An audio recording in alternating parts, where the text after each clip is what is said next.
The cabin jolted so violently that overhead bins rattled. Wine sloshed dangerously close to spilling, and a collective gasp rose from the passengers as the lights flickered. Ryan Carter, gripping the armrest with knuckles white, felt Lily press against him, her small body trembling as the plane shuddered again. He glanced at the seatbelt sign, now blinking in frantic orange, and then at the flight attendant struggling to steady the service card in the aisle. Every instinct in him screamed brace, but he steadied his daughter instead, offering a whispered promise that everything would be all right. In that heartbeat, he realized this was no ordinary turbulence, and he wasn't an ordinary passenger. If you've ever wondered how far a parent will go for their child, hit subscribe and drop a comment below. Share where you're watching from, and let us know what you'd do in row 17B when everything goes wrong. Now, buckle up for part 1. Ryan Carter settled into seat 17B with a weary sigh. Lily curled against his side, her sketchbook balanced on her lap. She drew tiny airplanes mid-flight, breathing life into each whimsical doodle. Her pencil strokes both a comfort and a reminder of why they were on this red-eye. A cheaper fare meant she could see the specialist in Greensboro first thing tomorrow morning. Across the aisle in 17C Victoria. Blake stared out the window without seeing anything beyond the inky night sky. She'd booked her ticket under a pseudonym to avoid the buzz of corporate fallout after her company's drone navigation scandal, but fate had other ideas. Ryan's jeans were worn thin at the knees, his hands rough from years of wrenching engines and fixing broken machinery. His hoodie bore the faded insignia of the Air National Guard, a chapter he'd closed when Lily was born, swapping flight suits for late-night rideshare shifts to make ends meet. Now, Alice, his granddaughter's name. No, his daughter's name? Lily. Lily's quiet voice brought him back. Daddy? Do you think the sky listens? She asked, tilting her head so that her goggles slipped, revealing eyes too wise for her 6 years. He chuckled softly. I think it hears when someone cares enough to shout. She smiled and returned to her crayons, oblivious to the executive beside them. Victoria's posture betrayed her poised arms, folded gaze guarded. She watched Ryan help Lily tuck her sketchbook away before extracting a small tattered bear from her backpack, one-eared, mismatched button eyes, and offering it to her father with a trust he didn't believe he deserved. A flight attendant's cart clanked past as Ryan nodded in apology, stepping aside to let her through. Lily reached out in gratitude, her tiny voice carrying across the aisle. Thank you, mister. Victoria's eyebrows lifted ever so slightly at the sweetness in Lily's tone. Ryan caught her eye and shrugged. No words needed. Soon after takeoff, everything settled into the hum of cruising altitude. Lily closed her eyes, lulled by the engine's steady drone. Ryan watched her chest tightening with protective love. Across the aisle, Victoria unfolded her tablet, but didn't touch it. Instead, she studied the father-daughter duo as though reading a book she couldn't put down, impatient to save herself, yes, but mesmerized by their quiet resilience. Midway through the flight, Lily awoke with a start. Her tiny hand pressed against her chest. Daddy, my heart's racing. Ryan tapped the medical alert device clipped to her wrist. Just a scaring dream, sweetheart. I'm right here. He stroked her hair, and the world beyond melted away. No scandal, no ruined company, no guilt or regret. Just a man and his daughter suspended miles above the earth. Victoria glanced once more at her watch, then at the aisle, where Ryan cradled Lily's trembling form. She realized she had never seen such vulnerability in a person who did not demand it or expect pity. In that moment, her steel-edged reserve softened. The cabin lights dimmed for the overnight cruise.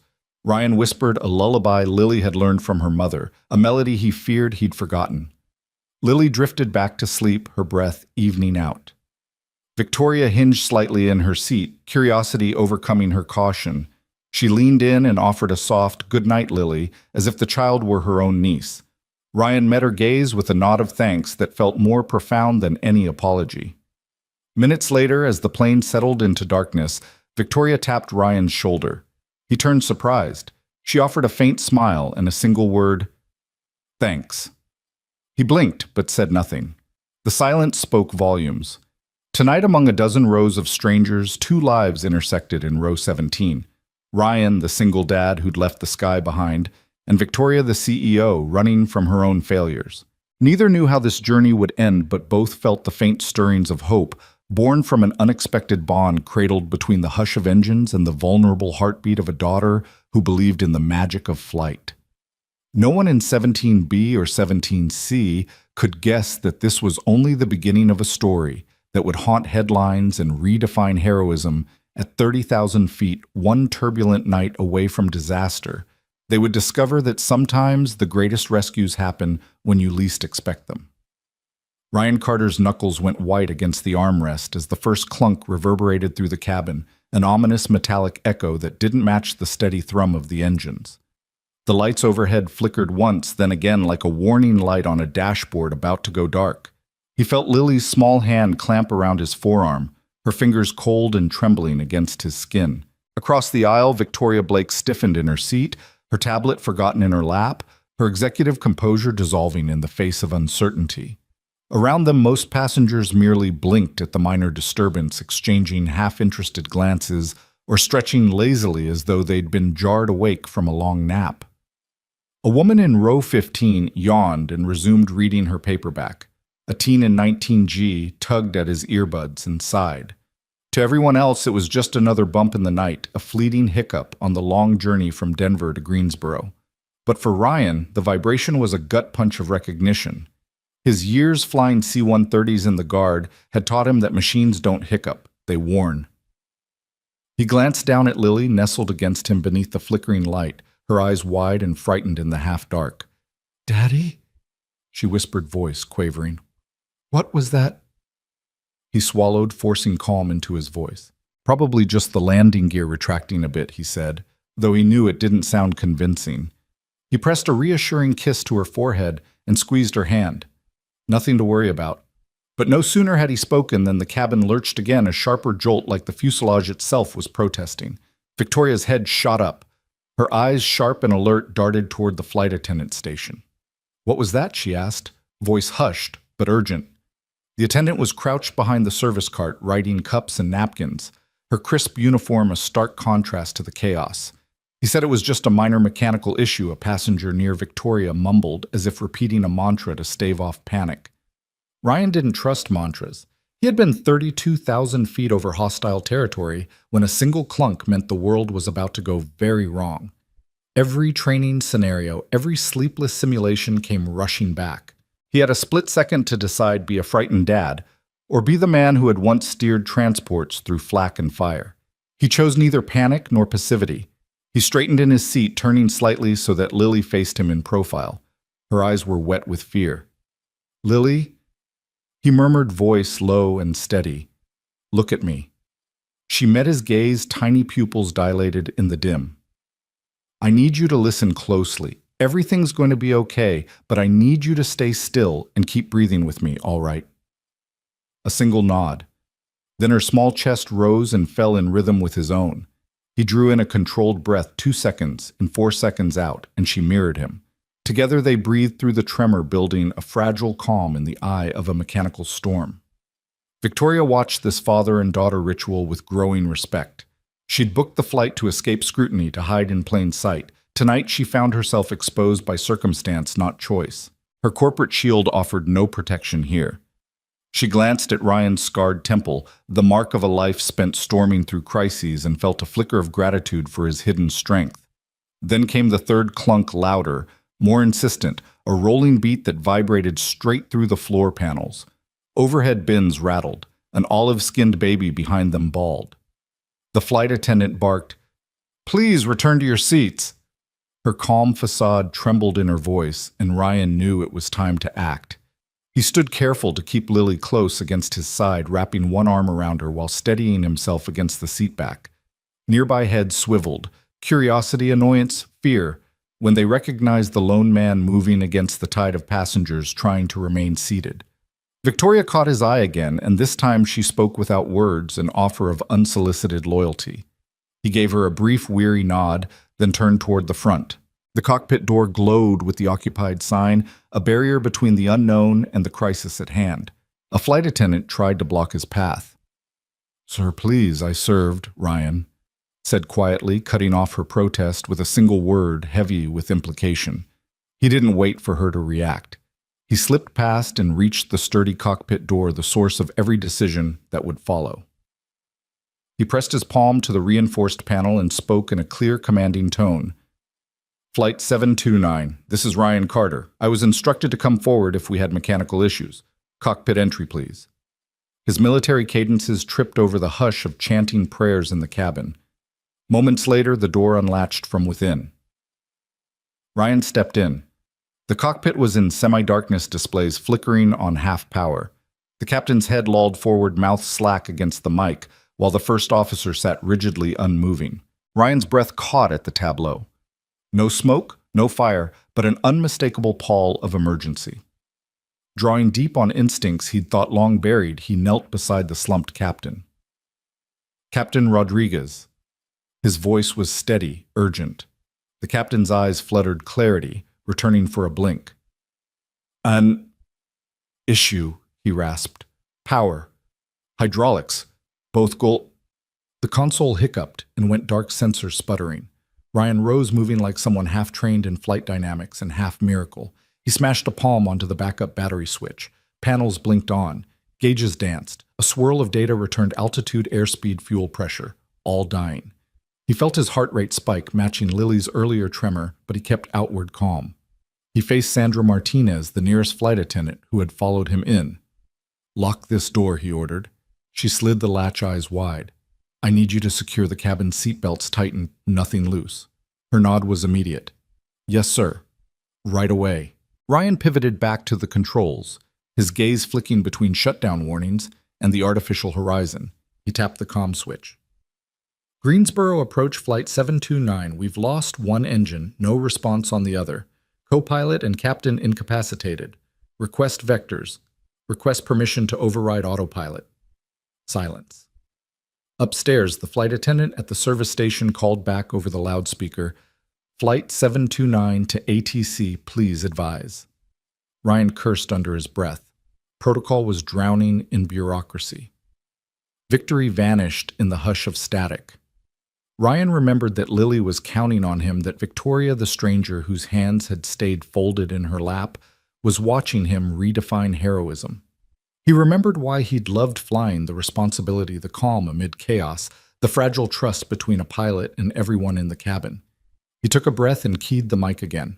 His voice was taut, soft enough to carry compassion. Flight 729. I'm taking manual control. Guidance or not. I'm bringing this aircraft down. In the cabin, Victoria heard his voice crackle through the speakers. She clasped Lily's hand and mouthed, He'll be fine. Lily squeezed back a small, brave gesture that brought tears to Victoria's eyes. Ryan reached for the yoke. His grip was firm but not tense, as if greeting an old friend after years apart. He slid into the captain's seat, his uniform a patchwork of grease stains and duty ribbons, and exhaled a long, steady breath. Let's see what we've got, he whispered to himself. Behind him, the cabin lights dimmed further as the plane continued its nocturnal cruise. But in that cockpit, clarity shone bright. A man reborn at 30,000 feet, wielding nothing but instinct, skill, and a father's fierce love for the daughter clinging to his side. And in that moment, every passenger, strangers though they were, found a new reason to believe. The sudden shudder felt different, more precise than the earlier bumps, a calculated jolt that rippled along the cabin floor. Then came the click, a single hollow metallic note that echoed ominously through the fuselage. The right engine's hum died in an instant, sucked into a private vacuum that swallowed every other sound. A beat later, half the overhead lights dimmed until the cabin was half in shadow, half in flickering glow. In that eerie hush, the usual drone of talk and wheels on tarmac vanished, replaced by the frantic sigh of people realizing something was very wrong. Lily's small gasp cut through the silence. Ryan Carter's heart hit his throat as he felt her press against him. He reached instinctively for the armrest, then dropped his hand to her shoulder, squeezing it. Hold on, he murmured, voice low but firm. The sudden stillness felt like the plane itself had caught its breath, uncertain whether to continue or join the void. All at once, panic rippled outward. A woman in 18D lurched forward, crying out as her coffee mug toppled, liquid pooling at her feet. A man 2 rows back shouted, "What the?" The overhead bins rattled like dying thunderclouds, and oxygen masks tumbled from their compartments, swinging uselessly on their cords. Neon green and yellow, they bobbed in the half-light, mocking safety. Flight attendant Mia Torres moved like a steel arrow through the chaos. She had spent years steering strangers through drills and delays. This was no simulation. Her dark hair was pulled back in a tight bun, her uniform crisp despite the dim emergency lighting. She wove down the aisle, one hand pressing against seats for balance, the other clutched in front of her as she called out over the rising cacophony. Row 17, clear the aisle, cockpit. Now passengers who had moments before been reaching for baggage or soft drinks froze in place as though Mia's voice sliced through panic and replaced it with urgency. In 17C, Victoria Blake sat upright, every muscle in her posture snapping to attention. Her silk blouse was rumpled, but beneath her fear, her eyes were clear and focused, tracking Mia's every move. Across from her, Ryan stood at attention, the remnants of his military bearing flowing back into his frame. He caught Victoria's eye for a split second, a flash of shared understanding that this was no longer a red-eye comfort flight. This was a moment carved from necessity, demanding instinct and resolve. Without a word, he nodded and rose. Lily didn't resist. She slipped into his arms, clutching her stuffed bear against his chest. "Daddy?" She trembled. He planted a kiss on the top of her head. "I'm right here, sweetheart," he assured her, then laid her gently across his lap as he pivoted into the aisle. The plane pitched again, a slow drop that twisted ribs and rattled tray tables. Ryan braced one hand against the seat back, the other securing Lily. He caught a glimpse of the captain's door at the front, its small indicator light blinking red with the word occupied. He knew that Mia needed him up front. He needed to see what had failed, how deep the damage went. Victoria rose behind him, sliding past seated passengers without hesitation.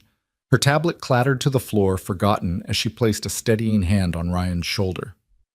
"I'm with you," she said, voice firm enough to anchor him, even though her own chest heaved. He nodded, grateful for an ally in the dark. Above them, the remaining lights flickered like fireflies fighting to stay lit. The engine sputtered, mechanical hearts struggling against an unseen chokehold. Every second felt like a mile. A man in 18F clutched the arm of his seat, eyes wide. "Is someone flying this thing?" he stammered. Ryan offered him a quick nod. Not words, there was no time.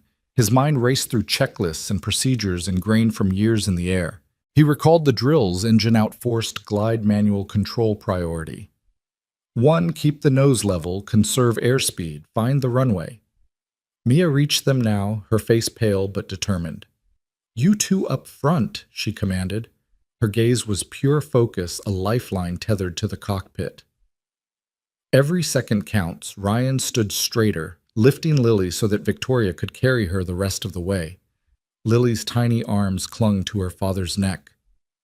"Daddy." "The sky is silent," she whispered. "It's listening," he replied, voice calm in the collapse of normalcy. He kissed her cheek, then handed her gently to Victoria, who wrapped her arms around the child, as though protecting precious cargo. Ryan knelt quickly to buckle Lily's seatbelt across Victoria's lap, no time for ceremony, but enough to keep her safe. Victoria locked eyes with Ryan. "Go," she urged. "I'll get her settled." He nodded in gratitude, then rose to stride down the aisle, each step a promise of action over despair. Passengers parted like curtains. Glances of fear mingled with hope as Ryan passed. A teenage boy offered him a hesitant thumbs up. An elderly woman murmured a prayer. He acknowledged them with a brief inclination of his head, solidarity in crisis. As he reached the cockpit door, Mia pressed a stabilizing hand on his shoulder. "Godspeed," she whispered. He met her gaze. "See you on the other side," he said. She ducked back into the cabin just as he pressed his palm to the door's keypad. The latch clicked and he stepped into the quiet storm of the cockpit. The small chamber glowed with emergency lighting instruments strobing warnings across the panels. The captain sat slumped at the control's oxygen mask dangling. The first officer was slumped, eyes closed, unresponsive. Ryan's training kicked in, check, cockpit secure. He straightened the captain's seat, locked the yoke in place, then reached for the throttle quadrant. Only one lever responded, dead stick descent engaged. The autopilot panel blinked off. He paused, taking in the sight of gauges flickering between 0 and red. No thrust. Hydraulic pressure low. Cabin altitude climbing. His heart pounded. Somewhere behind him, the hum of panicked voices in the cabin rose and fell like distant waves. He switched to the radio. Greensboro approach flight 729. Captain and first officer incapacitated. Request immediate vectors and priority for single-engine approach. The static reply was slow to come, but he held the mic steady. Reply, please respond. A crackling voice finally broke through Flight 729. We read you. Confirm only one engine. You are cleared for... The message cut off as radio turbulence overwhelmed the line. Ryan's jaw set. He toggled frequencies, finding a direct military band. Sarah, this is Carter, he said into the headset he'd clipped to the side. He hadn't expected to use his old call sign, let alone this channel. Seconds stretched. Then a familiar voice, calm and urgent. Carter, you read? We're patching you through. You have my VFR vectors and clearance. Execute dead stick approach. Runway 22. We stand by. He nodded, even though she couldn't see him. Understood. Vectors locked. Heading set. Thank you.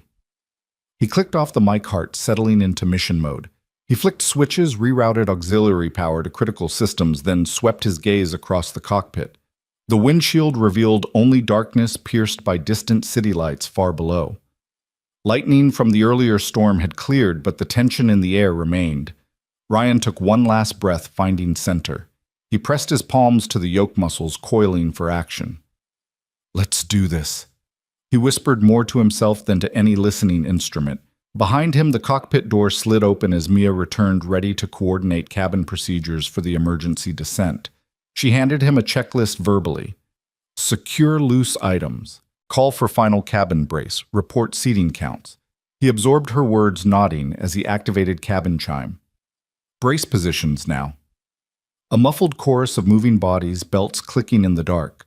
Ryan felt the plane shiver as it began its unpowered glide, and for the first time since the engine died, he embraced the silence not as an absence, but as a new kind of signal, one that demanded every skill he'd thought lost to time. And in that cockpit at 30,000 feet with the world rushing up to meet him, Ryan Carter reclaimed his purpose. A broke single dad in row 17B. No more. He was once again the man who could fly them all home. The cockpit door groaned as Ryan Carter pressed against it, the heavy metal hissing open to reveal a tableau of controlled chaos and dim red emergency light. Instruments flickered, alarms muted, but urgent warning lights blinking like nervous eyes. In the co-pilot seat, a young woman lay slumped, her flight jacket askew, oxygen mask dangling uselessly at her neck. The captain, an older man with silver hair and creased features, rested face down on the control yoke, his chest rising and falling in shallow gasps. Neither stirred as Ryan crossed the threshold, Lily's tin-white bear clutch bouncing at his hip as he knelt by the co-pilot's side. "Sir, are you all right?" he called gently, tapping a shoulder. The woman's stirred eyelids fluttering, but her eyes never focused. Ryan eased her mask back over her mouth and nose, then turned to the captain. Captain Rodriguez, he'd heard, slipped the mask into place and checked the quick-release valve. Still no consciousness. He straightened, heart pounding, not with fear, but with a familiar rush of purpose. A voice behind him broke the low hum of emergency sirens in the cabin. Ryan Sandra Martinez, the lead flight attendant, crouched at the open door, her uniform sharp, despite the flashing lights. Dark curls escaped her bun, and her brown eyes bore the fire of someone who'd seen trouble, but never like this. "What's happening?" she asked, breathless. He rose into the glow, pulling off his hoodie and revealing the olive-green shirt beneath. The broad patches across his chest were a telltale hint, an Air National Guard insignia faded, but still recognizable. "I need you to help me secure them," he said, voice steady. "They're alive, but we've got minutes before cabin pressure goes critical." Sandra's gaze flicked between Ryan and the two unconscious pilots. She swallowed hard, taking a shaky step forward. I can get the medical kit. Do you want the first aid pack?" "Yes," Ryan replied, his tone shifting to command a tone he'd used countless times on dusty desert airstrips. "And lock that door behind you. No one else enters until I give the all clear." Nodding. Sandra sprang into motion, closing the cockpit door behind her with a soft click and racing to the aft panel to retrieve the crash kit. Ryan moved to the co-pilot seat first, testing for a pulse. It was faint, but there. He opened the overhead light, illuminating medical clamps and oxygen cylinders. With practiced efficiency, he checked the co-pilot's airway, administered a quick flow of oxygen, and massaged a prosthetic stimulator. The co-pilot coughed tight-lipped, then groaned as consciousness seeped back. "Stay with me," Ryan urged gently. The co-pilot's eyes blinked open confusion, swimming before clarity. Sandra knelt beside them, handing over gauze and mask. "She's stable for now," Ryan said, voice softening slightly. "We'll need her to monitor cabin pressure once we get it under control." He moved swiftly to the captain, shifting instruments out of the way as he applied the same techniques. Captain Rodriguez coughed a raspy sound that echoed off the metal bulkheads and sat bolt upright, eyes wild, until they landed on Ryan's uniform patch. Carter, the captain, rasped, voice thick. "What are you—" "No time, sir," Ryan said, guiding Rodriguez by the shoulders until the captain's mask covered his face. "Sit back. We need you to stabilize the controls if I can get the engines back online." Ryan placed the captain carefully in the co-pilot's seat and slid into the captain's position, the black leather creaking under him. The yoke was cold, the array of switches unfamiliar in their severity, but beneath his palms it felt reassuringly solid. He spoke into the intercom. "Flight 729 to cabin, your crew is responding. Return to your seats, keep belts fastened, and prepare for possible descent. Sandra, can you confirm life support systems?" Her voice crackled back. "Oxygen cylinders pressurized, portable unit functional. Cabin pressure holding at 14,000 feet equivalent." Ryan exhaled, nodding even though she couldn't see him. Then he reached to the left console, flipping the power selector to AUX, bypassing the damaged generators. Sparks flickered along the panel. Warning lights danced, then a soft hum as auxiliary power bank engaged. Gauges flickered to life, hydraulics at 40% cabin altitude, blinking but stable. It wasn't much, but it was enough. He flipped on the captain's radio and found the emergency frequency pre-programmed into a toggle. "Greensboro Center. This is Flight 729 Captain speaking, Carter, formerly guard. Both pilots incapacitated, one engine lost, requesting emergency vectors. Static, tick, static." Then a crisp voice answered, "Flight 729 Greensboro Center. Reading you. Confirm one engine co-pilot conscious, over." Ryan opened the valve for his microphone. "Confirm one engine co-pilot conscious. Controls currently locked under manual override. I'm assuming command. Request immediate clearance for emergency dead stick approach." Relief crackled in the controller's response. "Flight 729 clearance granted. Runway 22 priority. Fire and rescue standing by. Vector 270 degrees, maintain 2000 until further instructed." Ryan exhaled, pressing his forehead to the yoke. "Thank you," he murmured. Then, as though no time had passed, he flipped back to cabin comms. "Cabin, this is the captain speaking, his voice a calm anchor amid turmoil. We have vectors and runway priority. Expect descent in 7 minutes. Keep belts secure and brace positions ready." Back to Sandra, who stood in the doorway. "We've got clearance," Ryan said more gently. "Inform the cabin, then secure your station." Tipping his head toward the co-pilot seat, he saw Rodriguez nodding off. He'd need to wake him again to monitor fuel and hydraulics. But for now, Ryan's focus was flight controls. He reached for the throttle's left side, stuck at idle with only one engine.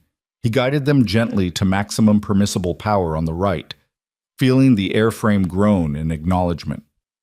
Sandra re-entered her presence, a steady reminder of the crew he'd temporarily displaced. "Cabin informed passengers responding well," she reported. "They're holding, trusting us." Ryan offered her a small, grateful nod. "Good work. Now help me run through gear and flaps, check manual only." She pointed to the checklist on the side panel. Together they ran through every line flap set to 20 degrees gear, locked down with emergency extension handle trim fields adjusted for a glide speed of 140 knots. The wind buffet against the windshield intensified as they began the slow descent, cloud layers parting to reveal distant runway lights glittering like a beacon. "That's runway 22 at 10 o'clock. "Low," Ryan murmured, scanning the horizon. Fire crews are lit up on the left shoulder. "Hard to miss." Sandra's eyes shone with awe. I never thought I'd say this, but I'm glad you're up here. She swallowed the rest. I was terrified. He paused, surprised by the honesty. In another life, he'd have offered a dry military quip, but here in the hush of cockpit emergency lighting, he could only speak human truth. I need you to trust that we can do this, he said simply. Keep the cabin calm. I'll keep this bird in the air. She nodded, returning to her station as he focused back on the instruments. The plane glided now, one engine humming a defiant tune against altitude and gravity. Ryan traced each gauge like a lifeline, coaxing the fuselage toward the runway. Inch by inch, foot by foot, propelled by adrenaline and decades-old skill he'd once thought lost. In that moment, engines silenced two pilots down a flight attendant's unwavering support, and a bleeding array of warning lights. Ryan Carter reclaimed his purpose. The cockpit's eerie glow felt like home, every switch and lever a familiar friend. He guided the plane on a path carved by experience, not automation, by instinct, not instructions. And somewhere in the cabin, Victoria Blake held Lily close, her gaze fixed on the cockpit door, trusting the man who'd walked through it. In the hush before descent, in the tempest of system failures, a single dad-turned mechanic had become the captain once more, ready to draw on every ounce of training, every ounce of courage to save them all. Ryan Carter's hands trembled only for a moment as he reached up and flipped the autopilot switch into the off position. Immediately, the cabin lurched, a steel groan rippling through the fuselage as the redundant systems winked out one by one. The twin engines, one long, silenced the other, sputtering its last, ceased their final moan, and the cockpit lights flared before settling into an ominous half-darkness. Ryan inhaled sharply, then exhaled, letting every ounce of tension drain from his shoulders. There was no longer an automated hand steadying the yoke. He was alone, relying on years-old muscle memory to keep this wounded aircraft aloft. Below him, the altimeter began its steady tick downward. He guided the yoke forward just enough to maintain a gentle nose-down attitude. Too steep a dive would bleed off airspeed. Too shallow, and they risked a stall. He eased into the trim wheel, his fingers deftly adjusting the stabilizer plane so the aircraft's weight would continue its powerless glide toward Greensboro. The cabin lights flickered again, then settled into a subdued red that made the cockpit feel both sacred and foreboding. Flight 729, he keyed the mic voice, calm but edged with gravity. We are offline, requesting last known vectors for runway 22. Over. Static filled the earset. He toggled frequencies, cycling through emergency channels, military guard bands, even the handheld radios in the cabin, anything that might patch him through. All he heard was hiss and crackle. The only coherent reply came through his co-pilot's headset, now attended by Captain Rodriguez's recovering lungs. Hold flight 729. Stand by. Then silence swallowed the line. Ryan kissed the earpiece to his lip. Hold, he murmured into the dead switch. Not helpful. He flicked his gaze to the flight path indicator, a faint dot against the blackness, the runway's beacon nearly dead ahead. The glimmer was reassuring. If he could keep them level and aligned, gravity would do the rest, and the ground crews would be ready. Every passenger's life, every family waiting on the ground now hinged on his ability to balance feathered controls against an unforgiving descent. He glanced at the fuel gauges. Empty. No auxiliaries, no crossfeeds, only the sheer glide. His HUD displayed airspeed dropping from 180 knots to 150. He nudged the throttle quadrant, the surviving handle clicking against the idle stop, but the engine's silence gave no response. He released it, letting the instrument fall gently back. In the cabin, passengers felt the shift. A collective sway passed through them like a slow wave. Mothers clutched children. Strangers locked eyes. In that hush, they realized no one else could save them. Ryan felt their unspoken prayers press against his backrest, 1,000 hopes urging him to steady the descent. He turned to the co-pilot and captain's seats.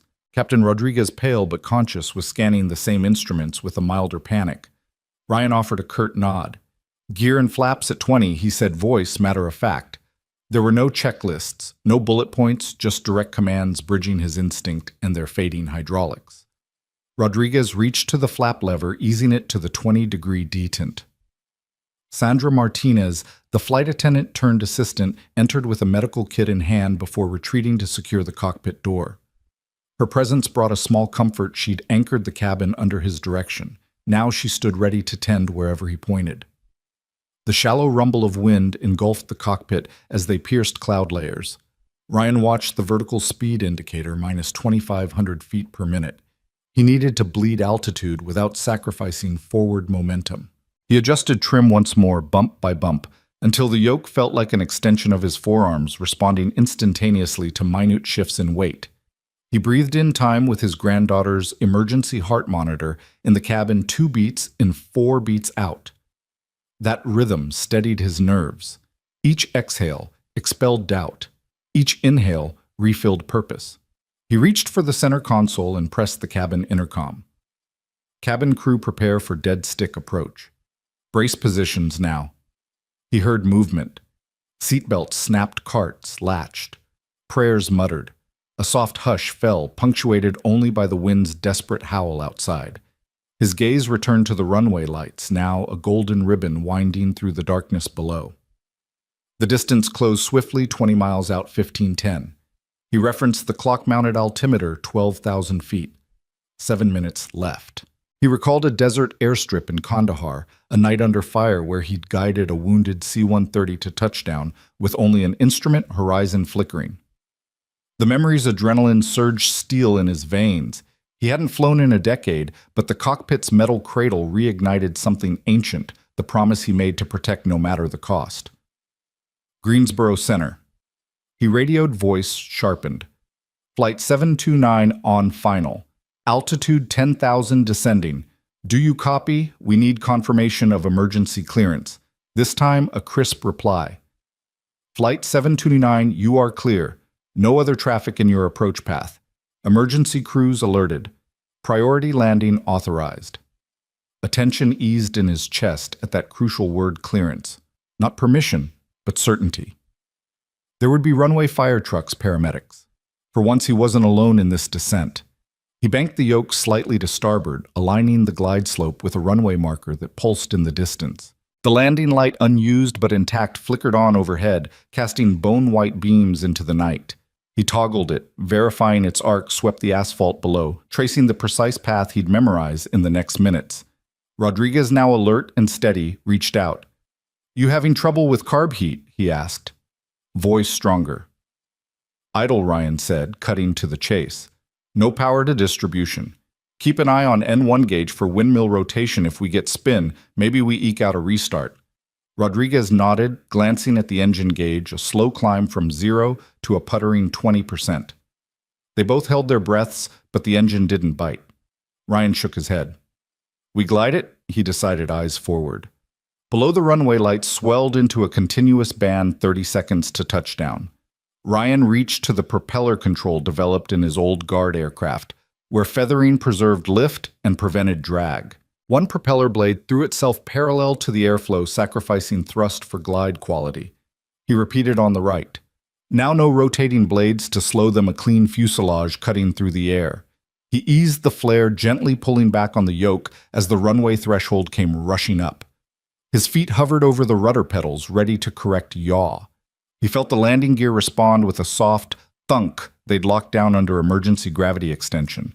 A momentary bump signaled readiness, wheels flaps, and fuselage aligned. He exhaled one final time, lifting the nose fractionally to scrub speed. Wind buffeted the windshield with final patter. All around him the world was soundless, no engines, no alarms, just the hush of nylon and steel descending into awaiting floodlights. Then wheels kissed asphalt. A firm thud. The cabin shuddered as rubber met ground. Ryan held the yoke steady, steering the glide path along the center stripe. Hydraulic brakes hissed to life, diminished, but functional, and he pressed backward gently, guiding speed out of the equation. The runway unspooled beneath them, marks racing past until the aircraft rolled to a half stop, coasting on momentum before yawing to a gentle halt. Silence broken only by Ryan's ragged exhale. He held the yoke in place, chest-heaving sweat soaking his uniform shirt. The cabin's hush gave way to the first tentative applause, a ripple of relief that swelled into heartfelt cheers. Sandra's steady voice crackled over the intercom, trembling with emotion. Ladies and gentlemen, welcome to Greensboro. Please remain seated until ground crews arrive. Ryan killed the lights, shut down the auxiliary power, and reached for Lily's small hand-shaped call button on the aft panel. The door released and Sandra re-entered, her eyes shining through tear tracks. She pressed the button. The cockpit door opened, and in the red afterglow, Ryan Carter felt the weight of 142 lives settle like a gentle blessing on his shoulders. He glanced at the co-pilot and captain. They were upright, dazed, but unharmed. He exhaled again, a breath of both triumph and humility. Outside floodlights danced across the tarmac. Fire trucks raced to the wings, and a phalanx of first responders prepared to sweep through the cabin. Ryan took one last steadying look at the runway ribbon that had carried them home. No engines, no autopilot, no second chances, just a man, his muscle memory, and a cold-blooded calm born of love and duty. He unbuckled Rose and stepped toward the cockpit door, ready to face a world forever changed by a powerless glide. The glow of the runway lights spilled through the cockpit windshield, painting the instruments in streaks of amber. Ryan Carter sat in the captain's seat, boots pressed firmly into the rudder pedals, his eyes locked on the horizon where steel met earth.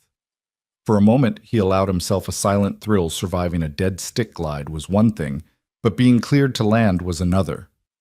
He keyed the radio mic once more. Greensboro approach flight 729. Engines down. Request final runway clearance. Static crackled in his headset, followed by a clipped voice. Flight 729, hold your position. We are unable to confirm an active flight crew license. FAA protocol requires valid certification before granting landing clearance. Please stand by for command review. A cold knot of dread tightened in Ryan's chest. He'd traded his Air Guard wing for a rideshare wrench nearly 10 years ago. The world's paperwork told one story, his uniform another. But this moment was life or death, and bureaucracy was no shield against gravity. With a grim exhale, he cut the mic and turned to Sandra, who knelt beside him, her face pale but resolute. They won't clear us without a license, he explained. We can't wait. Sandra's brow furrowed as she glanced back toward the cabin where passengers clasped each other's hands in quiet prayer. Ryan's granddaughter Lily sat under Victoria's careful arm, her wide eyes reflecting the dim red light. We need to do something, Sandra said. We can't just sit here. Ryan nodded, glancing at the cabin door. He had one ally left, the anonymous businesswoman seated in 17C, whose own scandal had brought her to this plane in hiding. Caught in the middle of this crisis, Victoria Blake had remained calm, adjusting Lily's seatbelt, comforting other frightened children, and now she would need to leverage every ounce of her influence. He freed himself from the yoke and unbuckled. Victoria, he called over his shoulder. I need you up here. Seconds later, Victoria slipped into the cockpit, clutching Lily's sketchbook to her chest. Her tailored blazer, you saw a moment ago now, hung open, and her silk blouse bore the faintest shimmer of perspiration. She looked at Ryan, then at the radio panel. What's the holdup? She demanded quietly. He rewound the exchange. They say I don't have an active license on file. FAA protocol won't let me land a plane without it. Victoria's gaze sharpened. She opened her bag, pulled out her phone, and whispered an instruction. Ryan recognized the authority in her tone. This was no casual request. He returned to the yoke and adjusted the throttle, keeping the aircraft gliding on its precarious path while she made the call. Victoria tapped rapidly, her voice calm but urgent. Colonel Hayes, she said into the phone. This is Victoria Blake Greenstone Medical. We just had an emergency landing with Flight 729 and the pilot Ryan Carter is verified by your unit. We need confirmation stat. She paused, listening, then straightened. Understood. Thank you, Colonel. She handed Ryan her phone. She's on the line, she said. He brought the handset to his ear and heard the crisp drawl of Colonel Sarah Hayes' voice firm. Carter, salute. You're cleared to execute the emergency approach. I've authorized it through the 139th. Greensboro Tower will comply immediately. Ryan closed his eyes and leaned back, letting relief wash through him like warm rain. Thank you, ma'am, he said, voice reverent. I won't let you down. Bring them home, Colonel Hayes replied. Then the line clicked dead. Ryan pressed the radio mic again. Greensboro approach. This is Flight 729. Colonel Sarah Hayes, 139th Airlift Wing, confirms my credentials. We are cleared to land runway 22, requesting immediate priority. There was a beat. Then the controller's voice came back crisp and efficient.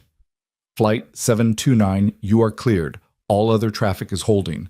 Policy exception granted. Proceed to landing. The words felt like a lifeline unspooling across the void. Ryan exhaled loudly, straightened his shoulders, and keyed the cabin intercom. Cabin crew. This is Captain Carter. We have clearance to land. Brace positions in 30 seconds.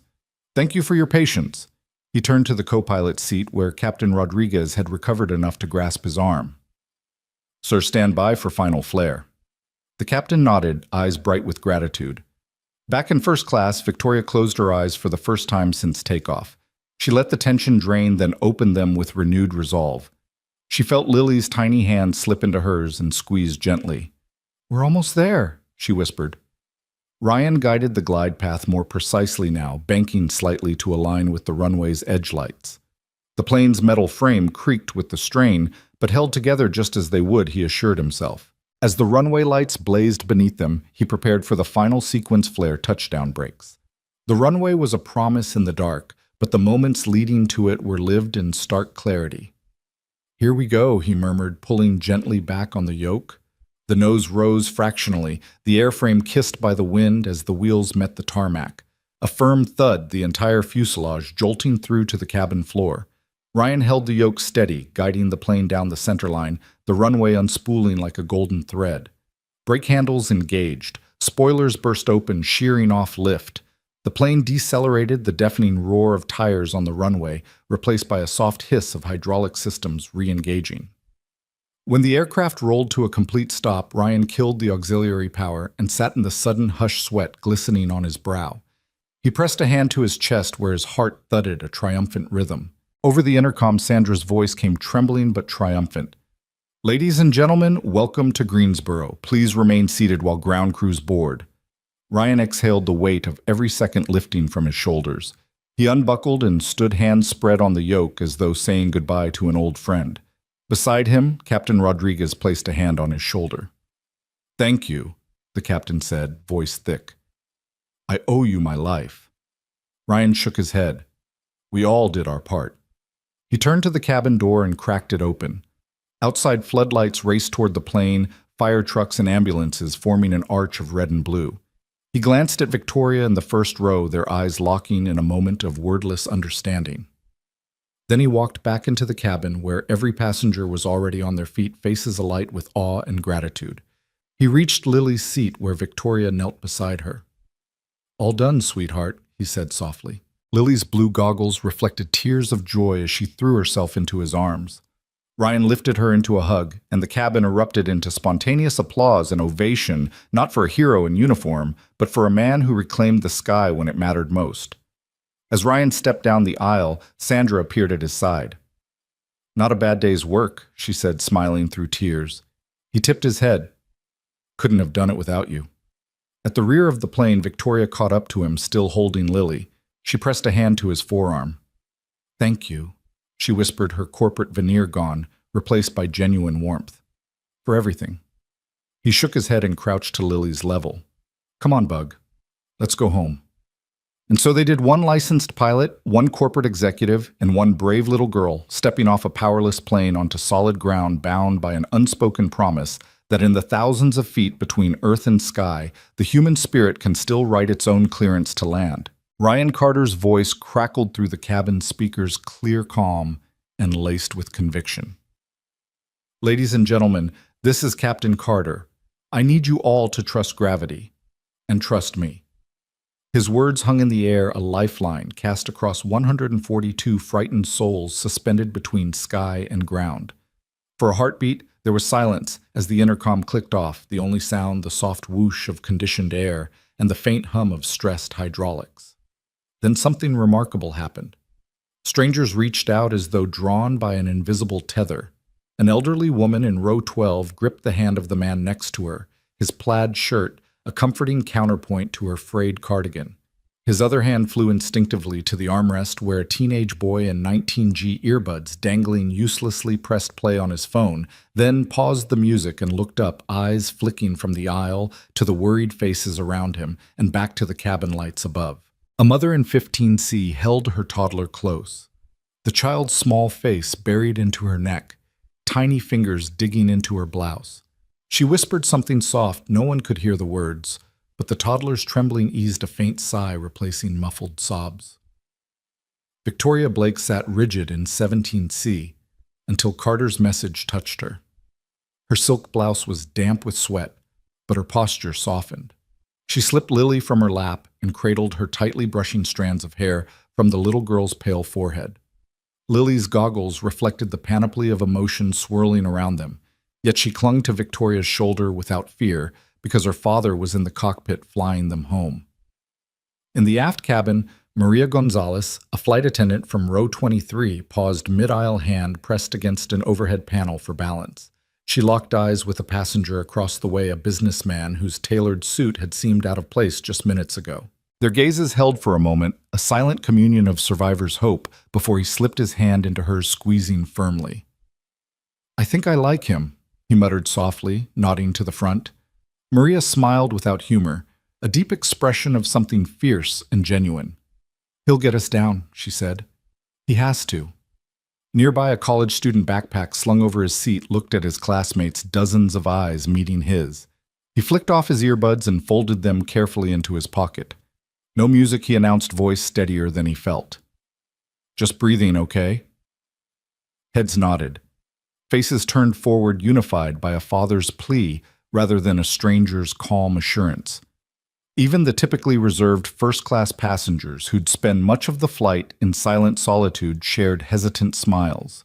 A wallflower in 1A rested her hand on the arm of an elderly stranger beside her. On her lap lay a volunteer's kit for a humanitarian mission in Greensboro, now a symbol of the very unity she sought across geopolitical differences. She whispered, "We'll make it," as though confessing a vow to herself as much as to him. Back in coach, a pair of backpackers who had spent the flight quarreling over seat assignments now leaned into each other with arms draped over shoulders. "I'm sorry," one said, voice choked. I was scared." The other squeezed his hand. "Me too. Thanks for saying so." Amid this chorus of small gestures, Victoria lifted Lily's chin so the child could see her eyes. "Daddy said to trust gravity," she told her softly. Lily nodded once, tears still glistening, but her small nod was resolute. Victoria brushed Lily's bangs back, pressing a light kiss to her temple. "And trust me," she added, voice unwavering in the dim cabin. In row 22, a retired school teacher eyed the glowing runic display of runway lights through the window. She extended her hand to the seat back ahead, fingertips brushing the metal latch instead of fidgeting with her rosary. She whispered a prayer for each life aboard, knowing every blessing counted. From the cockpit, Ryan felt the shift in atmosphere, no longer a collection of fearful souls, but a community bound by one man's courage and one father's love. He stole a glance at Captain Rodriguez and Sandra, both scanning the cabin monitors. Even they couldn't disguise the awe in their eyes. "Cabin crew." Ryan's voice came softer this time. "Thank you." The brief acknowledgement was more than protocol. It was an embrace of shared purpose. Maria, returning to her station, caught the intercom feed and let out a breath she hadn't known she'd been holding. She offered a brave smile to the passengers as she passed her uniform, once again the emblem of service rather than stress. Victoria returned Lily to Ryan's waiting arms when he unbucked himself to verify cabin status. She leaned into the aisle, shouting above the soft murmur, "Everyone, just a little longer. He's bringing us home." The cabin answered with a rising swell of applause, not loud or overwhelming, but steady and unanimous, like a tide of human trust washing away terror. The applause sounded not for a perfect landing, but for the quiet bravery of men and women who chose to believe each other in the face of crisis. A mother in 14B lifted her toddler up high, letting the child wave at the cockpit door. The child did so, tiny hand flapping, and the mother beamed. In that gesture was a testament even the youngest among them sensed the unity, the invisible bond tying the flight deck to the cabin floor. Ryan returned to the yoke, the freeze frame of that applause echoing in his mind. He exhaled deeply, less to steady himself than to honor the faith entrusted to him. The runway threshold grew larger in the windshield, and he guided the powerless descent toward solid ground with a renewed sense of purpose. Down below, he could see the firefighters' silhouettes moving in synchrony, as though they too had heard his plea to trust and believed. The airport lights flickered in salute runway 22, opening its arms to receive them. Inside the cabin, Victoria rocked Lily, gently humming a lullaby that wove itself into the hum of the glide path. Other passengers joined in softly, a chorus of quiet songs, rising into the receding hum of fear. And for the first time since the engines failed, the aircraft felt less like a vessel of steel and more like a cradle, a living cell of human faith and shared breath, all guided by a father's promise and a pilot's steady hand. As the runway neared the cabin's collective heartbeat synced with Ryan's, an unspoken pact that their trust in him would carry them home. In that cabin of faith, unity replaced fear, and a powerless plane became a testament to what happens when strangers choose to believe together. The runway lights glimmered ahead like a promise carved into the darkness, their long, even spacing a lifeline guiding Flight 729's powerless glide. Ryan Carter's knuckles whitened on the yoke as he oriented the aircraft's nose just abaft the threshold, angling it for the perfect 3-degree descent. The altimeter's needle spun past 8,000 feet, 7.6, each thousand a heartbeat echoing in his chest. Below him, the tarmac stretched out in a narrow ribbon of salvation, bordered by fire trucks lined up like sentinels, their engines idling in readiness. "Gear down," he murmured, flipping the undercarriage lever. A soft metallic thunk resonated through the cabin as the landing gear dropped into place 3 sets of wheels, extending to receive them. Strut indicators flickered green locked. He glanced at the flap handle, gently easing it from 20 to 30 degrees, the trailing edges of the wings bending in a silent ballet.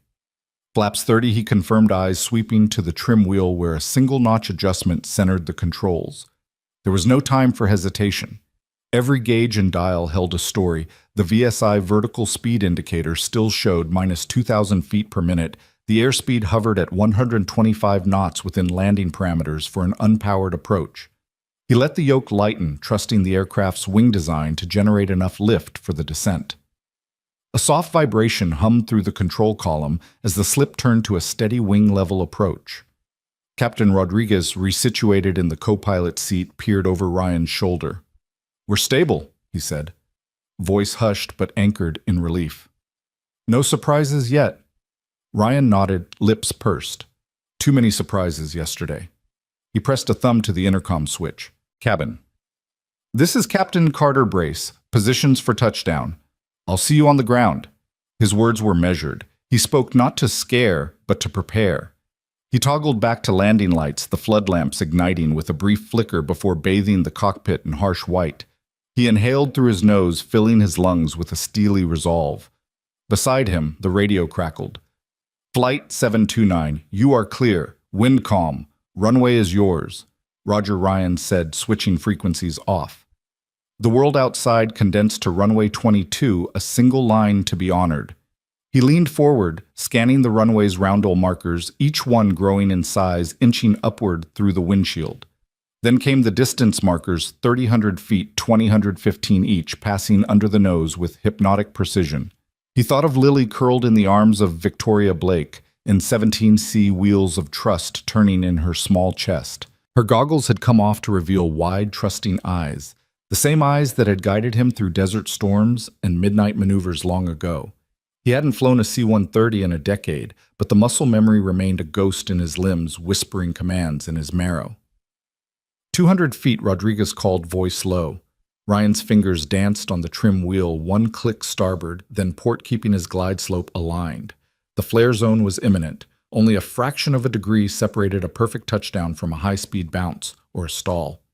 He adjusted the yoke ever so slightly, raising the nose to trade speed for attitude. The runway's edge lights morphed into a single band of brightness. "Minimums," Rodriguez said, rechecking his scan of the approach path. Ryan's heart hammered, not from fear, but from the weight of responsibility. He recalled a night in Kandahar cockpit awash in starlight, as tracer rounds danced across the horizon. That mission had demanded courage. This one demanded precision. He whispered a vow not to any higher power, but to gravity and to Lily, "I won't leave you behind." Below the runway threshold was less than 100 feet beneath them. Ryan eased the yoke fully back, flaring the aircraft into a gentle roundout. The wind buffeted the fuselage, a final test of control. The main wheels kissed the runway with a soft boom that reverberated along the floorboards. For a moment they hung in balance, two steel hearts alight with hope. He held the controls firm, allowing the spoilers to arm. A quick toggle, and they burst open on cue shearing lift and pressing the metal down onto the asphalt. Ryan applied reverse thrust on the sole engine left, a live feeble thrust but enough to help scrub speed. The nose wheel lowered with a clunk, aligning the nose gear with the center line. 20 knots. Rodriguez's noted voice, bright. Brakes. Ryan pressed the hydraulic lever, feeling the pedals bite as brake assemblies engaged. The aircraft slowed in a controlled slide, shedding momentum with the precise grace of a glider landing in a bowl. Fire trucks roared past on either side, their water cannons spraying arcs of mist. Windshield wipers swept the droplets away as though clearing his view for the next big step, safe stop. He held the yoke firm until the speed bled to near zero, then gently parked the plane on the runway center line. A final click as the spoilers returned to neutral, engines shut down in a single master switch flip. The cockpit sank into the stillness that only follows high tension. 4 sets of wheels, 22 oxygen-starved souls, and a father's vow had pulled them through. Ryan exhaled a long, shuddering breath that carried a tide of relief. He turned to Rodriguez, sharing the unspoken gratitude of 2 pilots, 1 veteran instructor, 1 sudden rescuer. Rodriguez's hand came to rest on Ryan's shoulder. "You did it." Ryan nodded, voice hoarse. "We did it." He keyed the intercom again. "Ladies and gentlemen, welcome to Greensboro. On behalf of the crew, thank you for your trust. Please remain seated until ground crews secure the aircraft." From the aisles erupted cheers, tears, laughter, an involuntary symphony of release. Ryan shot a quick glance over his shoulder, passengers pressing forward to see the cockpit, hugging neighbors, clasping photos of loved ones. In 17C, Victoria rose with Lily in her arms, walking toward the front row with cautious joy. Ryan stepped from the cockpit into a corridor alive with relief and wonder. He knelt to Lily's level as Victoria brought her to him. The little girl looked up through wide eyes, face streaked with tears. "You did it, Daddy," she whispered, wrapping her arms around his neck. He closed his eyes, pressing his cheek to her hair. "I promised," he murmured, voice cracking with emotion. "I never leave you behind." In that final descent, Ryan Carter had guided more than an aircraft he had guided, hope itself, landing it safely on solid ground. The moment the wheels of Flight 729 met the runway, a hush descended across the cockpit, an almost reverent silence that clung to every metal rivet and plastic switch. Then came the thud, a deep and grounding echo as rubber kissed asphalt, sending a gentle shudder through the airframe. Ryan Carter held the yoke firm, his knuckles white against the molded grips as the spoilers hissed open with purpose, peeling off lift like a soft exhale of tension. No bounce, no abrupt veer, only the satisfying tug of heavy steel settling finally onto solid earth. The runway lights streamed past the windows in blurred ribbons of gold and red until the plane slowed to a crawl, the tire tread leaving a fleeting imprint on the black ribbon below. He coaxed the brake levers forward, feeling the gentle resistance as hydraulic pressure gripped the disc brakes, bleeding off speed with a deliberate grace. For an instant, the world outside the cockpit narrowed to a single moment of perfect execution and impossible survival. His heart pounded, each beat reverberating in his temples, but his hands remained steady, guiding the aircraft down the center line until the ground speed dropped below a crawl. He killed the auxiliary power switch, plunging the cockpit back into a dim calm, interrupted only by the faint glow of standby instrument lights. Then the intercom came alive with a wave of sound that washed through the cabin, spontaneous cheers, claps, sobs of relief, laughter ringing like bells. Flight attendants who had once moved through the aisles with trembling hands now leaned into the seats, their faces alight with awe. Passengers unbuckled in a flurry of motion, hugging strangers, wiping tears, pressing phones to capture the final seconds of an extraordinary descent. Ryan allowed himself a tight smile before exhaling a breath so deep it seemed to carry the weight of every mile flown and every life entrusted to him. He closed his eyes, letting tears mingle with laughter behind their lids. The gargantuan tension that had coiled through him from the moment the engines died dissolved in that exhalation, an emotional release that felt like both catharsis and confession. "Thank you," he murmured into the microphone, voice cracking with raw gratitude. "Welcome to Greensboro. Sandra Martinez, who had stood by his side through every crisis, watched him with an expression of fiercely proud disbelief. She pressed a hand to his shoulder, a simple gesture that spoke volumes. "You did it." He turned, nodding to Captain Rodriguez and the recovering co-pilot, whose hands trembled as they extended toward the controls long enough to kill the remaining systems. Above them, the cockpit door opened as Victoria Blake stepped forward, Lily still cradled in her arms. The little girl's eyes, wide with wonder, locked onto her father's face. "Daddy," Lily squealed, her small fingers brushing against his chest as Ryan dropped to one knee to meet her. He swept her into a hug so tight he felt her pulse against his uniform. The cabin's roar dimmed around them, fading into a backdrop of staccato applause and joyful cries. Victoria stood beside them, tears glistening on her cheeks. She reached out, brushing Ryan's hair from his forehead before tucking a strand behind her ear. "You did it," she whispered, voice thick with emotion. "You saved us all." Ryan pressed a kiss to Lily's crown, his voice trembling. "I promised I wouldn't leave you behind," he said, his gaze lifting to meet Victoria's. "And I never will." Behind them, a line of firefighters and paramedics formed along the cabin door, clipboards in hand and flashlights dancing over the fuselage as they prepared to escort every passenger to safety. But for a moment, no one moved. The cabin remained a tableau of stunned gratitude, as if no one dared break the spell of survival they had just lived through. A passenger in row 21. A businessman who had frowned at Ryan's hoodie and grease-stained uniform just hours earlier stood unsteadily, removing his tie and throwing it over his shoulder as a makeshift banner. "That was the most incredible thing I've ever seen," he told the flight attendant as he passed, voice still trembling. "I want to thank him." Maria Gonzalez.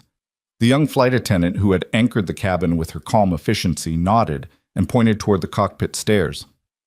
"Go on," she said gently. "He's here." One by one, passengers surged forward, pressing gifts into Ryan's hands. A child's toy plane, a small bouquet of wildflowers, hastily written notes of gratitude. For Lily, a grandmother in 14B said, pressing a small locket into his palm, "Keep this close." Ryan accepted each token with a quiet nod, emotion flickering in his eyes, as he realized how deeply his actions had touched these lives.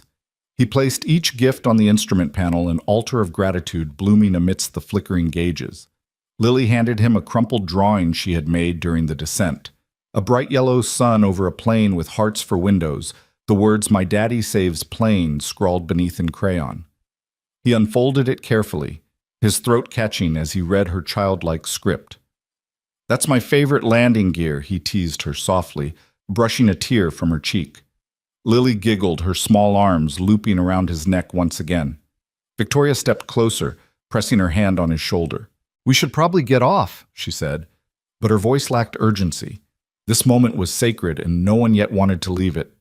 He nodded slowly, wiping his eyes on the sleeve of his olive-green shirt. "Let's."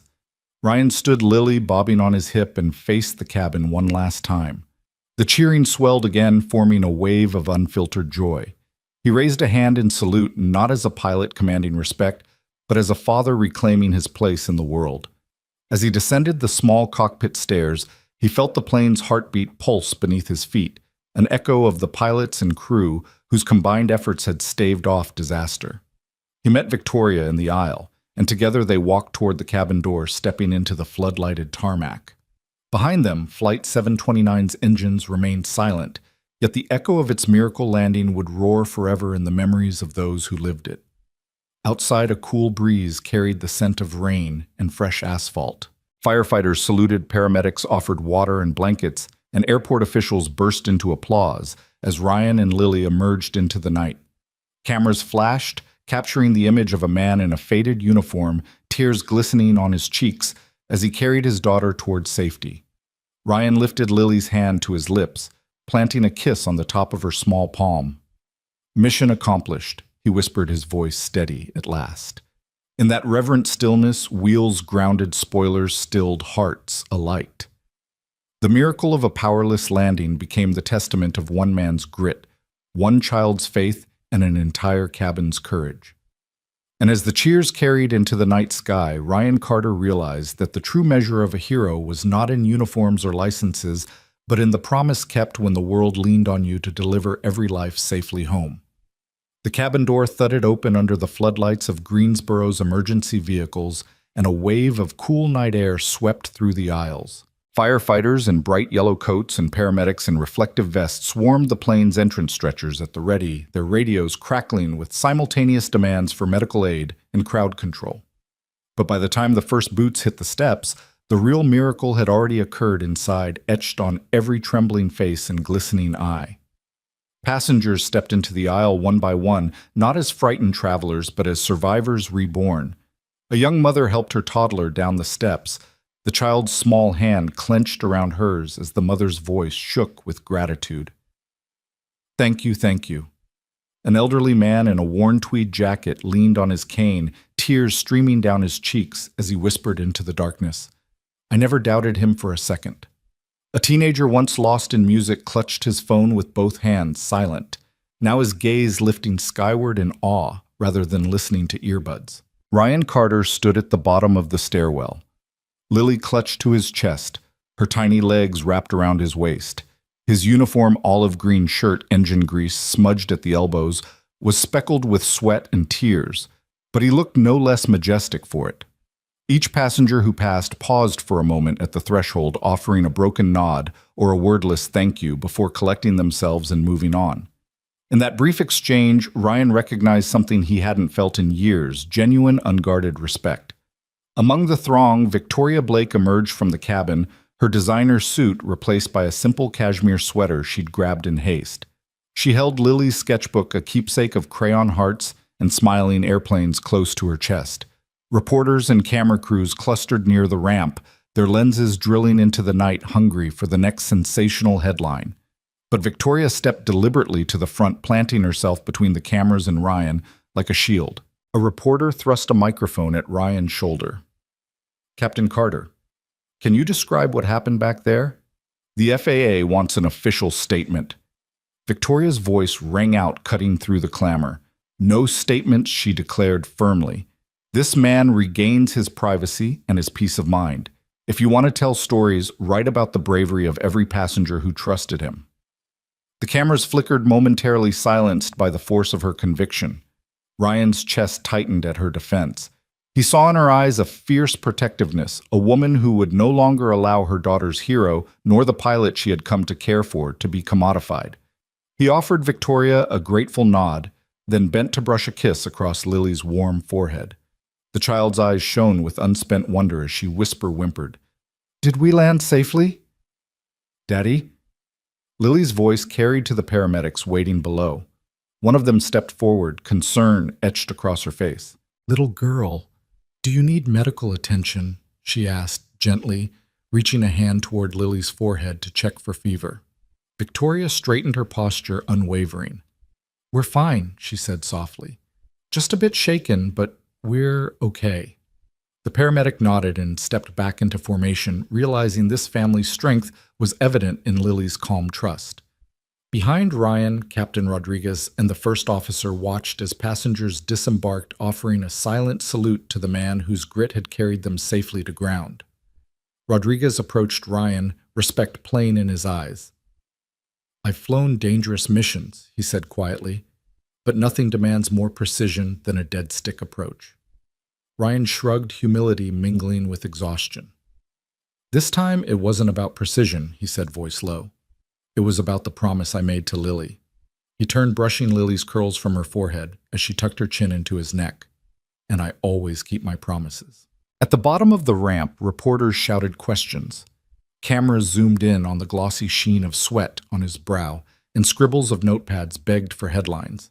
But Victoria stood like a statue, arm outstretched, a red ink "no comment" scrawled across her eyes. The first reporter, a young man chasing clicks, sputtered out into the night, while the rest hesitated, sensing that this moment was not theirs to seize. A firefighter offered Ryan his hand to descend the final steps. "Glad you're all right, Captain," he said in the quiet aftermath. "We've seen a lot of landings. This one was special." Ryan accepted the hand and stepped onto the tarmac, feeling the cool asphalt beneath his boots. He closed his eyes for a fraction of a second, drawing in the night air as though it were a baptism, the smell of engine exhaust, wet pavement, and freedom. One by one, passengers made their way down the ramp. Some embraced by loved ones waiting beyond the barricade, others leaning on strangers for support. Each connection, the handshake, the tearful hug, the whispered thank you became a testament to what had happened in the air, a cabin transformed by faith, unity, and a man's unwavering determination. At the base of the stairs, Lily slid from Ryan's arms and toddled toward the waiting crowd. Small hands were outstretched, policemen offering candy, flight attendants offering tissues, reporters holding phones, but Lily paused only for Victoria's arms diving back into her lap. Victoria rocked her gently, murmuring, "You were so brave, baby." Lily looked up at her father. "Can we go home now?" she asked, voice both weary and triumphant. Ryan laughed softly, brushing a finger across her nose. "Home," he promised. "We'll go home." A hush fell across the tarmac as Ryan turned to face the assembled passengers and crews. He raised a hand not in military salute, but in simple acknowledgement. The hush shifted into a hum of applause, growing until it echoed off the hangar doors and filled the night air. For a heartbeat, there were no reporters, no cameras, just people lifting their voices in gratitude. Victoria stepped to Ryan's side, placing a gentle hand on his back. "You brought them home alive," she said. "That makes you more than a pilot. You're an unexpected hero." Ryan's gaze lingered on the rescue crews, the firefighters, the paramedics, even the ground handlers standing by. The real miracle, he said quietly, happened inside that cabin, when strangers clasped hands and trusted each other. He looked down at Lily, whose small head rested against Victoria's shoulder, and then back at Victoria, whose eyes glistened in the floodlight's glare. In that glowing tableau, Ryan saw the sum of every act of kindness that had carried them through the night. The father's sacrifice, the CEO's shield, the grandfather's steady prayer, the mother's gentle lullaby. A nearby policeman stepped forward, offering Ryan his badge, in deferent tribute, a simple gesture that spoke volumes. Ryan shook his head, refusing the token. "Keep it," he said. "It belongs to every one of us who shared this flight." As the crowd parted, rescue vehicles pulled away and the hangar doors creaked into motion. Ryan Carter, Lily, and Victoria moved toward the waiting cars. The night sky above them shivered with possibility, as though acknowledging that the bonds forged at 30,000 feet would endure long after the engines roared back to life. Lily tugged at Ryan's pant leg. "Daddy?" she asked in a small voice. "Can we have pancakes tomorrow?" He smiled, ruffling her curls. "Pancakes it is." Victoria slipped an arm through his. "And maybe next time," she said, "we'll ride first class." Ryan laughed, a deep, unguarded sound that carried through the now empty tarmac like a benediction. "Only if you promise to keep me out of the headlines." Victoria grinned. "I promise." Together they climbed into the waiting SUV, an unremarkable vehicle compared to the extraordinary flight they'd survived. As the doors closed and the headlights pulsed into the night, the world watched the unexpected hero, the little girl with unbreakable trust, and the woman who refused to let his courage be exploited. And in that quiet triumph, they all understood true heroism is not born from perfect credentials or flawless records, but from the willingness to step into uncertainty and carry others safely home. The morning sun slanted through Ryan Carter's kitchen window in soft golden beams, painting the scratched Formica countertop with promise. He'd been sipping his coffee black, no sugar, the way he liked it. When the mail arrived, a crisp official envelope stamped United States Air Force. He frowned, setting his mug aside. He hadn't expected anything more than the usual bills and takeout menus since Flight 729's miraculous landing weeks ago. Yet there it was, addressed in precise block letters to Mr. Ryan Carter. Reinstatement. His heart thumped in his chest as he slit the envelope open, careful not to tear the stationery. Inside a single sheet bearing the emblem of the 139th Airlift Wing, detailed Colonel Sarah Hayes' offer. The Air Force was prepared to reinstate him as a C-130 instructor. The letter praised his impeccable judgment under crisis and the grace with which he'd guided a powerless airliner to safety. It concluded with an open-ended invitation. The runway was ready whenever he chose to return. Ryan sat back in his chair, eyes misting as he reread the words. 10 years ago, he'd walked away from military service tired, disillusioned, certain he'd left the sky behind for good.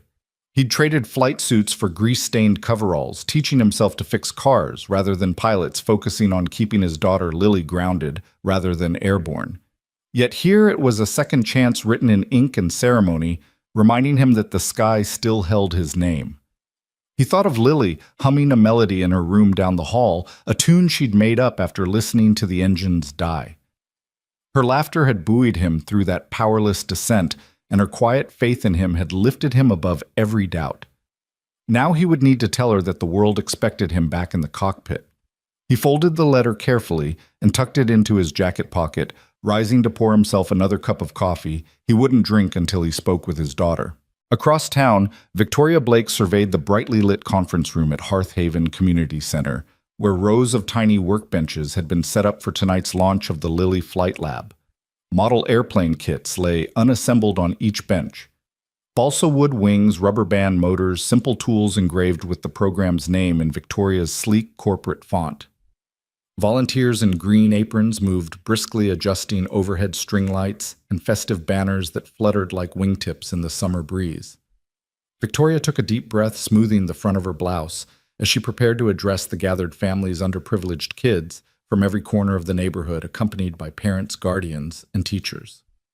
She recalled the hullabaloo of media attention that had followed Flight 729's landing headlines that had painted her as a corporate magnate turned reluctant hero one scandal away from irrelevance. Tonight she intended to reclaim her story, to channel that attention into something enduring, a spark of hope for children who might never otherwise glimpse the freedom of flight. At 6:00 p.m., sharp Victoria stepped onto a makeshift stage, a simple riser adorned with the Lily Flight Lab logo. She tapped the microphone console. The chatter in the room subsided, replaced by eager anticipation. A young boy in the front row fiddled with a chunk of balsa wood while his sister traced the lab's name in colorful cursive on her palm. "Good evening, everyone." Victoria began, her voice warm but steady. "Welcome to the first session of Lily Flight Lab." She paused to allow smiles to spread. "This program is dedicated to my daughter Lily, who inspired me to remember what it feels like when you believe in someone's wings before they even know they have them." At the mention of Lily's name, a ripple of excitement went through the children. "We're not here to write resumes," Victoria continued, glancing at the eager faces. "We're here to build dreams one wing at a time." She walked among the benches, lifting up a completed model from the volunteers table. "These airplanes may be small, but they carry big ideas, persistence, creativity, teamwork. And just like any real airplane, they need a good pilot, and that's you." A hush fell as she invited the children to choose their kits. Tiny hands darted forward and the room buzzed with activity. Victoria moved off stage to a side table where Ryan stood waiting, letter in hand. He'd arrived early, cheeks flushed with the same excitement that gripped the kids. The scent of fresh-cut wood and paint hovered in the air. Above them, a mural of hot air balloons drifted across the ceiling, each balloon bearing a painted heart. "Ready?" Victoria asked, offering him her arm. He smiled, nodding, and together they stepped into the current of eager energy. Ryan knelt beside a bench where Lily and two new friends were puzzling over a kit's instructions. He unfolded the letter and placed it on the table as a silent testament to the day's promise. Dad, Lily squealed, tossing her goggles onto his head. She wore her pilot's scarf, hand-me-down from the flight attendant who'd served as Ryan's makeshift co-pilot during landing. "Let's build ours first." She dove into the balsa strips, her small fingers guiding them like practiced hands. Ryan watched, her pride swelling. He opened the letter, face up, and Victoria leaned over to read the colonel's signature. "Well," she said softly, "it looks like the Air Force wants you back." He dropped a wing spar into place and looked up. "I got their offer," he said, voice quiet. "I don't know what to do." His gaze flicked to Lily, shaping wood with the same focus he'd once used to shape flight plans. "She's happy here. We're happy here." Victoria nodded, understanding. "You have that second chance," she said. "But you also have this chance." She gestured around the room, the laughter, the teamwork, the simple joy of flight model assembly. "We're giving kids a shot they'd never get otherwise. You're doing that right now." Ryan exhaled. He traced the colonel's signature with a fingertip, then folded the letter slowly. "I never thought I'd see another flight suit," he admitted. "But maybe I can do both." His eyes found Lily's as she coaxed a rubber band motor into place. I want to teach again, he said, half to himself, half to the universe. But I also want to build this program with you. Victoria smiled, her pulse quickening at the prospect. We can make that happen, she promised. You'll be our chief flight instructor here too. Imagine after-school sessions led by the man who saved Flight 729.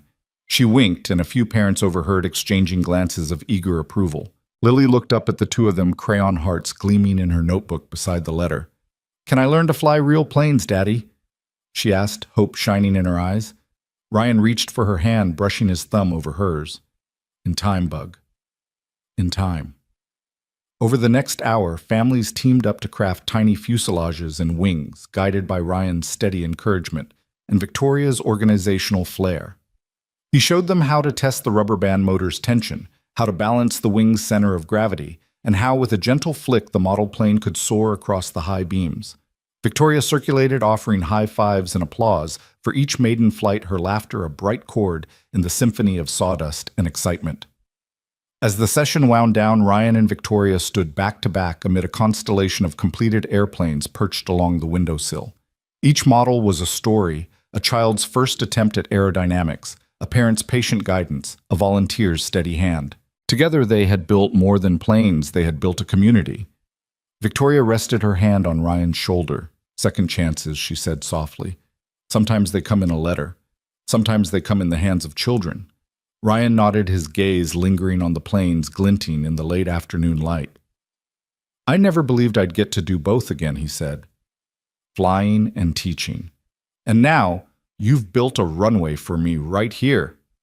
They smiled side by side in that bustling, hopeful room, knowing that their partnership, born of crisis at 30,000 feet, had transformed into a promise on the ground.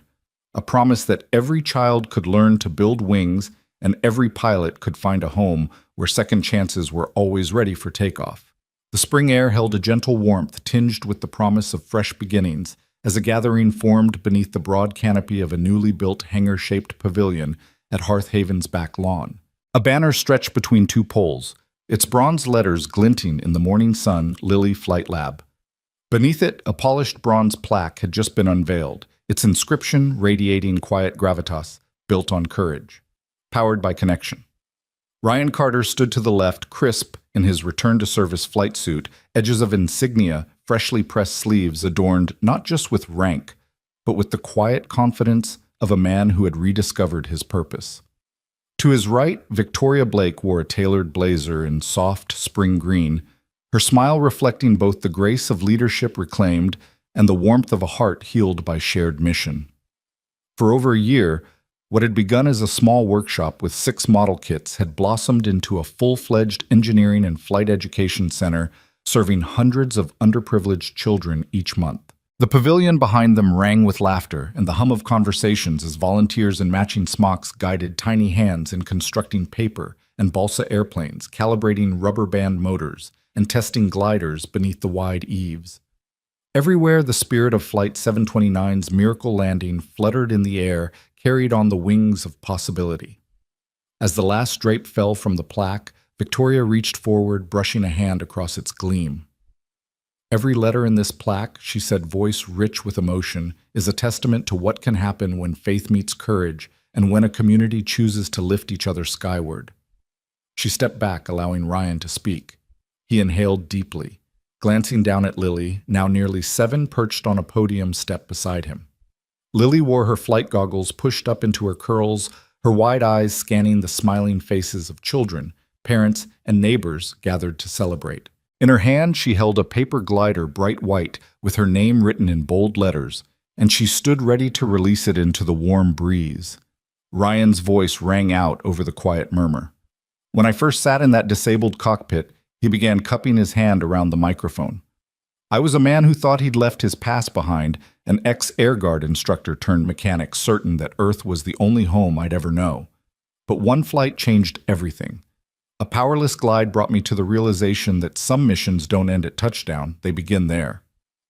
A collective murmur of agreement rippled through the crowd. Ryan smiled at Lily, who beamed back, her small fists clenched with excitement. This lab, he continued, is our shared runway, a place where every child can learn to build wings and discover that courage is the engine that carries us beyond our fears. He paused, his gaze drifting to Victoria. And none of this would exist without a partner who refused to let headlines define her, he said. Victoria, thank you for believing that a community spirit could soar if only we gave it the chance. Victoria's eyes misted. She placed a hand over her heart before addressing the crowd once more. We launched Lily Flight Lab with humble hopes, not knowing if it would last a month or a decade, she said. But you parents, volunteers, neighbors showed up week after week, not just to assemble model planes, but to build faith in each other. Today we celebrate not a ribbon cutting, but a door opening to every dream this community holds. At her cue, a row of uniformed volunteers stepped forward, each holding a freshly built paper glider decorated by local children. The glider's designs ranged from bright stripes to hand-drawn stars and hearts, a kaleidoscope of youthful imagination. Lily climbed to the platform's highest step, holding her own plane aloft, and with a collective cheer from the crowd, she released it into the air. The first glider caught a gentle thermal current drifting lazily under the pavilion's eaves before skimming beyond the audience, a white silhouette against the blue sky. Then another glider soared, a vibrant orange craft engineered by an 8-year-old who beamed as she watched her creation catch the wind. One by one, dozens of planes lifted in unison their glides, weaving through the air like a flock of colorful birds embarking on an impossible journey. Lily laughed, clapping her hands in delight as her father swept her into his arms. Ryan turned with her, sweeping his other arm around Victoria so that the three stood like the living embodiment of the plaque's promise. In that luminous moment, the pavilion felt less like a building and more like a vessel of shared aspiration buoyed by every dream that had taken flight within its walls. As the applause softened into delighted chatter, Ryan guided Lily down the steps. A group of aspiring young engineers pressed close, notebooks in hand.